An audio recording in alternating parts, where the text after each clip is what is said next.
We're back, and I hope you're having a good day. Thank you for joining us for another virtual discussion about special and inclusive education. I'm Bsed-Iii, Adora, and I'll be your presenter. We've previously covered certain aspects of this topic, such as the overview, definition, and purpose of this course. Let's review what we've talked about so far. Inclusive education embraces the philosophy of accepting all children, regardless of race, size, shape, color, ability, or disability, with support from school staff, students, parents, and the community. It serves to be the core principle of the K-12 Basic Education Program, which promotes institutional sensitivity and responsiveness, nature, realities, and situation of learners. This program was organized by the Department of Education through its DepEd Order number 72, Series of 2009, approved on July 6, 2009. It is seen to be one of the strategies for increasing participation rate of children. This program was created by the Department of Education in order for children to receive a better education regardless of their socio-economic situation. It emphasizes children's right and freedom to receive an education. In this community, equality is essential. This institution envisions that by 2022, learners will be able to stand on their own and use their abilities to meet the problems that they will face on their path. Therefore, its objective to keep people and learners safe. Teachers must correctly lead their students through each job they complete. The community must also play a role in this by demonstrating tolerance and acceptance for all members, disabled or not.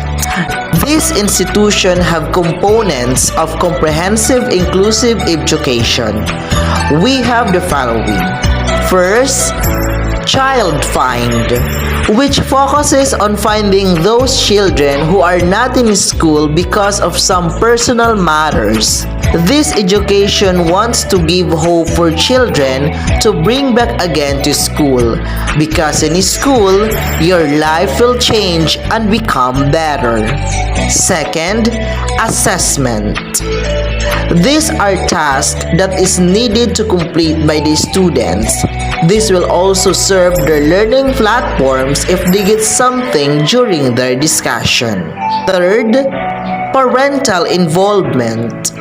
Not only the students can go to school but also the parents. During parent meeting, portfolio day, recognition, and graduation, their presence is important. Inclusive education is available not only in the Philippines, but also in other nations such as United States of America, Europe, and China. These countries have distinct approach in dealing with disabled or non-disabled children.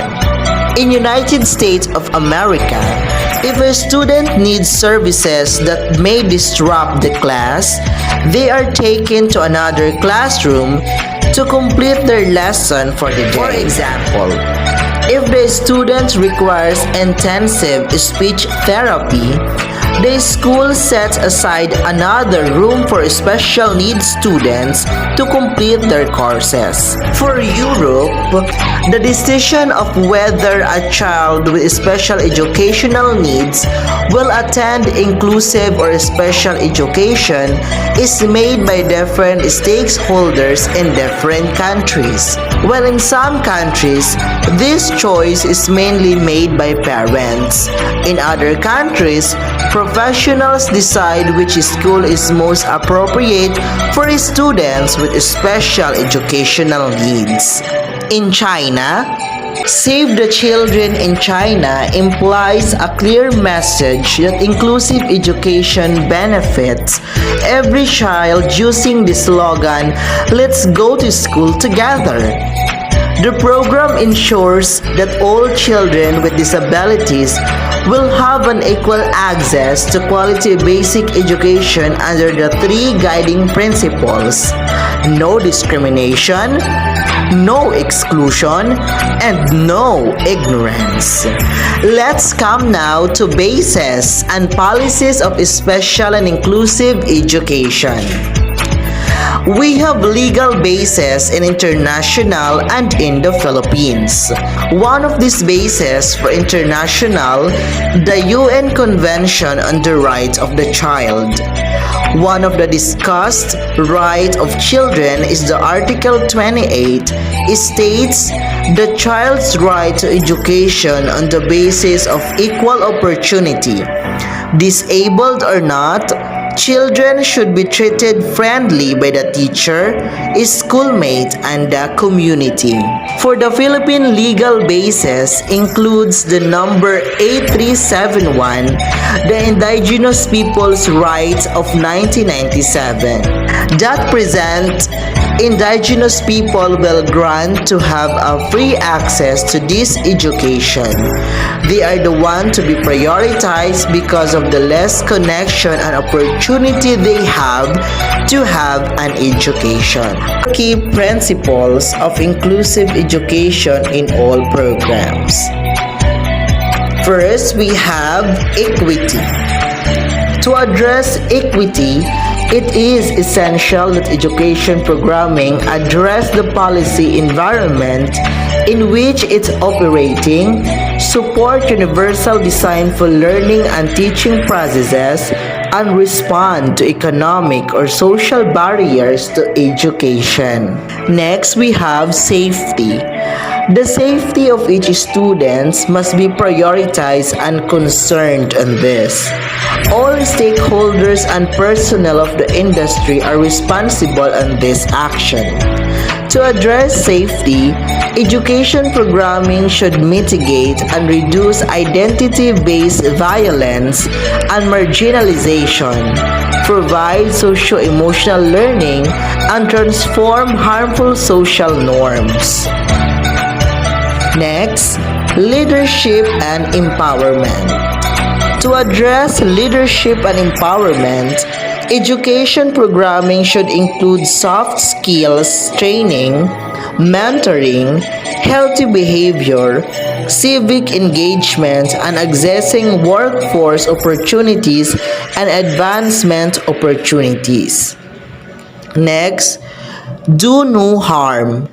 To address do no harm, education programming should analyze whether an education system currently has the capacity to teach and support the diversity of learners in the classroom and look to strengthen the entire education system, including higher education, so that teachers are prepared. The transition from special schools to inclusive schools must be well planned and often requires a paced approach to ensure children arrive at schools that are ready to accept them. Discuss all the legal bases and policies. Let's come now to typology of learners with special needs. In this section, we will know those challenges they have that made them special. There are lots of disability, and one of these is the learning disability. These processing problems can interfere with learning basic skills such as reading, writing, and or math. They can also interfere with higher level skills such as organization, time planning, abstract reasoning, long or short-term memory, and attention. It is important to realize that learning disabilities can affect an individual's life beyond academics and can impact relationships with family, friends, and in the workplace. First, dyscalculia. It is a specific learning disability that affects a person's ability to understand numbers and learn math facts. Individuals with this type of learning disability demonstrate impaired math calculation skills and difficulty understanding numbers and math facts. Next, dysgraphia, a specific learning disability that affects a person's handwriting ability and fine motor skills.